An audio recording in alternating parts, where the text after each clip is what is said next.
breaking news. I'm dressed for the winter outside.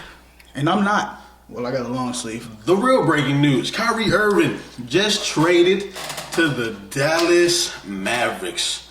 I wouldn't say surprising trade because Mark Cuban just said the other day how he was looking for a star to go along with Luka Doncic, and he got him one. Definitely got it. What do you think about that, Marco?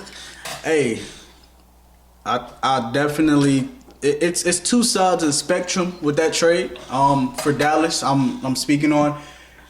Yeah, they definitely did give Luka some help, but they do lose one of their key pieces on the defensive end. I mean, the key piece. Yeah, it's not too much defense on that team.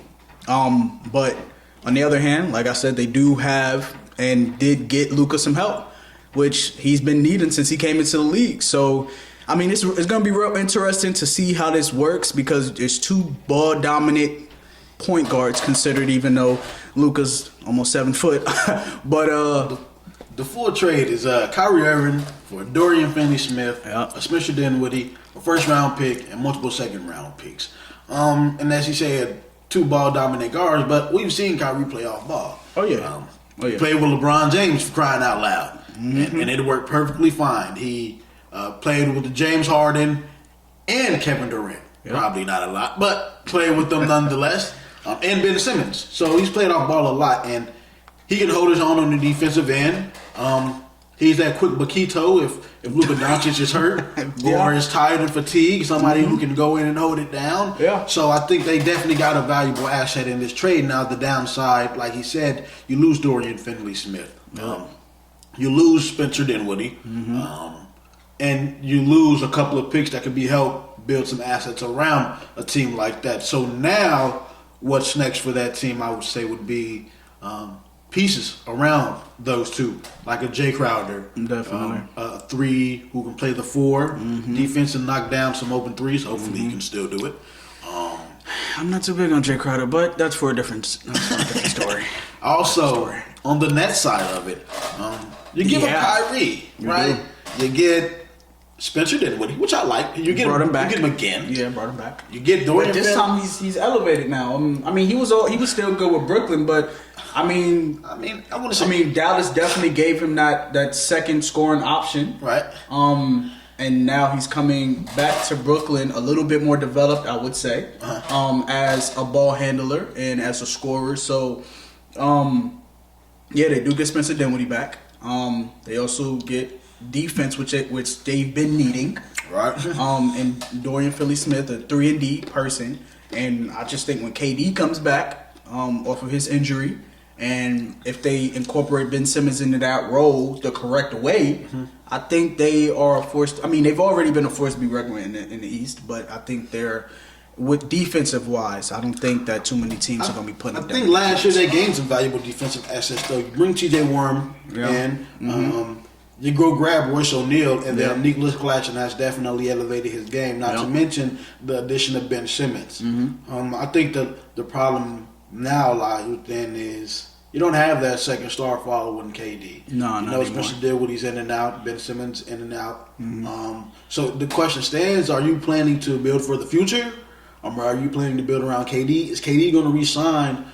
What is next for the Brooklyn Nets? That is a good question. What's next for the Brooklyn Nets? Oh, he's out here spitting bars. Put that in a song, fella. I think, me personally, the lineup I like for the Brooklyn Nets, and this going to sound off the wall, right? But it's kind of a Russell Westbrook situation with Ben Simmons coming off the bench. Okay. Spencer Dinwiddie's a guy who can play the point guard as well as the shooting guard. He I would like him can. at my point guard. I would like Royce O'Neal at my 2. He can play some great defense. There's a lot of elite guards in this league, and you're going to need that elite defensive player, especially at the guard position. So let's put him at the 2, and able to switch to a 1 if need be. Not to mention he's able to get his own shot off. At the 3, I would like Dorian Finney-Smith. Another 3-and-D guy, especially now we're able to switch a little more because now we have the size, we have the strength, and the three ball, which we didn't have with Ben Simmons in our lineup, especially with Nicholas Claxton in the lineup as well. You have 2 guys who can't shoot the 3, which brings the defense closer inside the paint.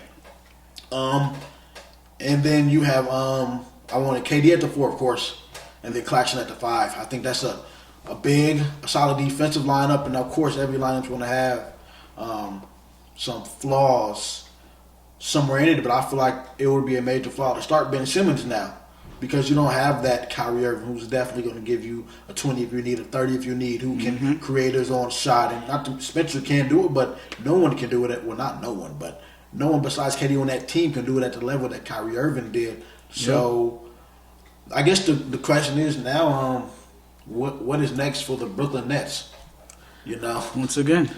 So I don't know, man. What you think about the Nets from it? From right now, well, I would like to start off by saying, can we say if that is the starting lineup? Because I don't really have a rebuttal against that starting lineup. I actually do like that starting lineup, and to me, it's kind of screaming dog starting lineup. Oh yeah, especially with Dorian Finney-Smith and Royce O'Neal, because we know Royce O'Neal he gonna play that defense, and he can definitely score too.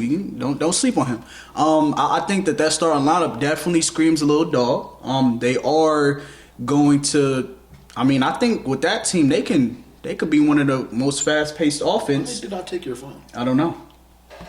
Okay. You thought it was yours. Yes. But I do feel like with their defense, they can now get into transition and teams will not be scoring a lot on them. They were trying to get their defense right with adding Ben Simmons and Royce O'Neal and all those pieces and everything, but they were still lacking, a little bit of surrounding pieces to Durant. And I think they're in the right track. To me, I do think Kevin Durant will sign again. Personally, I don't see that happening. I do. I think this trade, if they can continue to go in the right direction when KD comes back off of injury, I think KD will sign with the Bulls. Like Kyrie should have just been traded to the Bulls. No. Bulls, Chicago. I said it last podcast. If you're listening, Chicago, if you're listening, I'm here. You need a GM like me who's going to make things happen. Oh, and you're just going to make it happen. Let me tell you right now. I would have loved to give up Zach LaVine for Kyrie Irving. I would have loved that. I think anybody would. So we should have did it because they would have took him and we probably had to give up a little more, but it would have been worth it. But this is the thing: if you see the route that they was going, they need defense. They went for defense. Hey, we got defensive players. They can have Javante Green.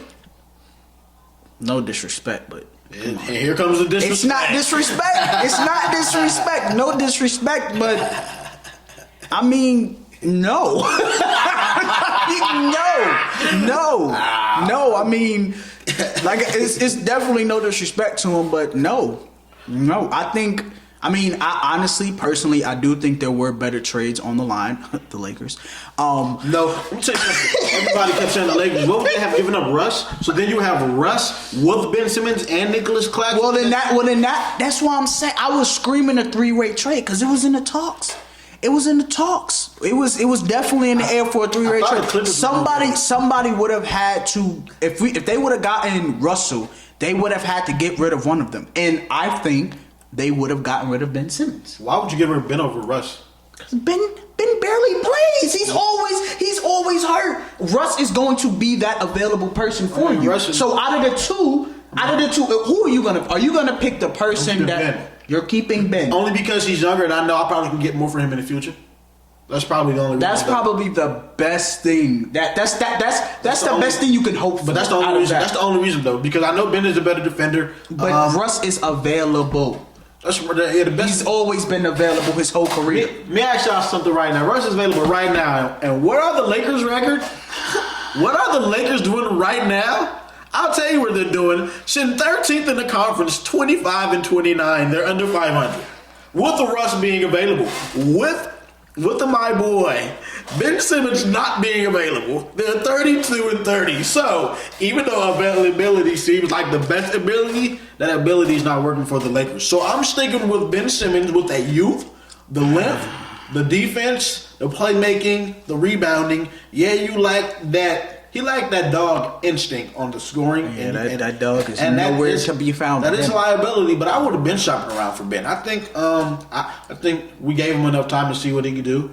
He's had more than enough. More than enough. I agree. There are plenty of people in this league that's developed their game on multiple aspects in a shorter amount of time than him. But to be honest, even though Ben Simmons isn't that dog on the offensive end, because he's so elite everywhere else, I guess it makes up for it. I guess it does, and I don't think we give it enough credit.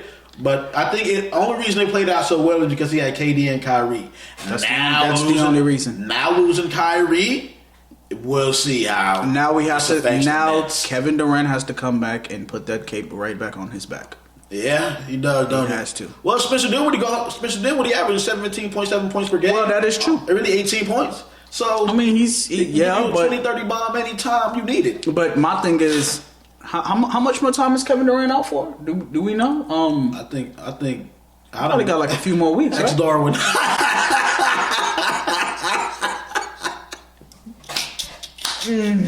Inside joke about our fantasy league. But no, I just, my concern is just if I can't remember how much longer Kevin Durant's going to be out for, but yes, as we know that Spencer Dinwiddie, he averaging 18 points, he can hold it down, but how long is he going? What can he do? And what's the upcoming schedule? That's the best thing because we got to look at the best case scenario. First of all, he's not the only one on that team who can score the ball. Let's not forget T.J. Warren, Seth Curry, and Cam, who just put up 44 last night. So they got guys, and they need to put more faith in that young man. It's a bunch of people that can score, yes, but they still need a leader. Agreed. On that court. Agreed. I mean, anybody can score the ball. I think Luka's been out. He's been in and out the lineup, and Spencer's been holding it down over there for the Mavs in the West. He's been holding it down. Who else would they have when Luka's gone? Jalen's dipped. Dorian, I mean, you can't really rely on him to give you a Bakito. We saw what Reggie Bullock did last year in the playoffs when you needed him. He went don't even bring a Reggie Bullock. You feel me? So Spencer can hold it down. I'm not saying he can. And now he's with a team, in my opinion, with better role player scorers who can knock down, and he can create his own shot. And because he's so good offensively, he's going to gain more attention from the defense, which can set up other guys, and the other guys score the ball. And he's not the only guy, like I keep saying, on that team who can give you 20-30. I believe Cam can give you 20-30. I mean, yeah. So I mean, I understand that, but it's still just a question of can he hold it down? Because we all know that Kyrie was holding it down while KD was not there. And now that Kyrie's not there no more, can we look and can we turn to Spencer Dinwiddie to even put a fraction of or do a fraction of what Kyrie was doing while KD was out? KD wants to be a part of the All-Star game February 19th. So I guess they're targeting around that time for him to be 100%. So that's about 2 weeks, a week and a half. So they got about what? 2 weeks, really. 2 weeks. Because it's the 5th. So that's okay. 14 plus 5. 14, 19. It's 2 weeks. Yeah. So about 2 weeks. I just tried to get my math. I thought he was going to get it wrong. I clowned him. But math was my best subject in school. Mine's it. There we go. Even though I failed it. But, that I think he'll be back around the 19th. And I guess after the All-Star break anyways, when we see what teams are really made of. We Definitely. We see what rookies are really going to solidify themselves. That's when we saw Luka Doncic and Trae Young up their game a couple of years ago. That's when we see which teams are going to rise from the ashes and which teams are going to stay on the right course when guys come back healthy. So the second half of the season, to me, that's real team defining season. Yep. So far we got a glimpse, and now closer to playoff time, we see who won it the most. And not to mention, Curry is back out for a couple of more weeks. Yes, he is. So hopefully the Warriors dynasty can get back on the right track. It's been up and down season for them. It's been up and down for Darwin's team, dude. Because that's another guy on his team.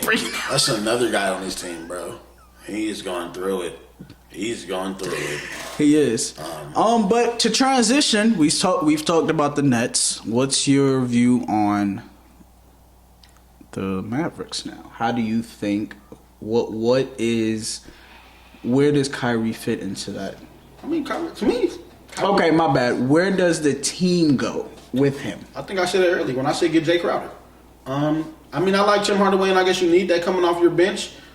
Trade JaVale McGee and maybe some other pieces. Go get a 3-4 who can stretch the floor and play some defense. I just think maybe you want to be sure of how these two are going to play out because you don't want to build around a team, I guess. And Kyrie's known for hopping from team to team to team. I want out of Cleveland. I want out of Boston. Now I want out of Brooklyn. He's going to go to the Mavs and probably want out of that low market. Probably wants to play with LeBron in all actuality again. So he might end up with the Lakers again. You don't really know. So with the Mavs first, I'm trying to see if he's going to stay. I want to see if we can get him that contract he wants if we're going to want to keep him. Because Kyrie can still play at a high level. And then if we can get him to stay, because we know I'm pretty sure Luka's going to stay. Once we see how they play together, then we build around that team. Then we build around our 2 stars with healthy guys who can contribute at a high level and play their roles, no problems. And also, you always want a guy who can step up when your stars are out. They don't have that anymore now that Spencer's gone. So you want every team needs that guy that can step up when your stars are out. Oh, AD went out. Thomas Bryant stepped up. Definitely. LeBron and AD are out. Dennis Schroeder and Russell Westbrook are still giving numbers. So I think Kyrie, Kevin Durant, and Ben Simmons out. That's when Cam stepped up for the Nets. So you need, and the Mavericks don't have that guy. So even though you have these two, Mark Cuban, like I said a couple days ago, Mark Cuban is a highly intelligent individual, and I think not too many people can comprehend Kyrie on that same level. And we don't look at that side of things. And I think that Mark Cuban to get Kyrie. I think that because Mark Cuban's the owner of the Mavericks, for you guys who don't know. I think that they will coexist. I think that they will have that conversation, and I think they will build upon something in Dallas to be reckoned with for the next few years. I mean, yeah, I completely agree with you. Like you said, if anybody knows Mark Cuban, he gonna go down. He gonna go down fighting for his players. Especially them star players. I remember when he said Russell Westbrook's not a superstar, he's just a star. He got everybody fooled, and then Russell Westbrook now. So I mean, don't get me wrong, Russ puts up numbers, but numbers don't tell the whole story. Put Russell in the game in the fourth quarter. You'll win 1 out of 20 of those games. We're relying on Russ. So no disrespect to Russ, he's a great number cruncher, but a great playmaker through the first 3 quarters. But I have nothing to say to that. Okay, so my next question is playoff picture with this trade. Too early for me. Well, let's trade deadline not even here. We ain't seen the rest of the trades that's happening. Maybe. Okay, so let's just say these teams sticking with it. Let's just say just for whatever. I gotta see them play. I don't know how they're gonna play. You don't know. I mean, we know how Luka plays. We know how Kyrie plays. We know what about the help? Is the help gonna help? You just lost your 2 best pieces after Luka. I mean, you got another one in Kyrie who's better than both. But so you basically replace Kyrie. I mean, you basically replace Spencer and Dorian with Kyrie, right? You're still missing that, and they still have defenders: Reggie Bullock, Kleber over there, Maxi Kleber over there. So they still got. I think they still got Powell as well. Yeah. So they got some nice pieces, but JaVale McGee, Tim Hardaway Jr. So I'm saying it like they don't have pieces over there. They still have pieces. I just think they still need something else. So you believe that they'll be making another move before Thursday? They're gonna get Jay, man. I mean, I think my boy just texted me and said something about Jay Crowder, and I forgot about Jay Crowder. I think we all have, and what's that guy? Yay! Go get number 99 to play with number 77 and 11. That's one of the things I hate about Jay Crowder is that number. I love 99. I think it's a hard number. No, I like number 99. But man, we appreciate y'all for tuning in to this episode of the Stat Sheet. Yep. Tune in next time. Yes, sir.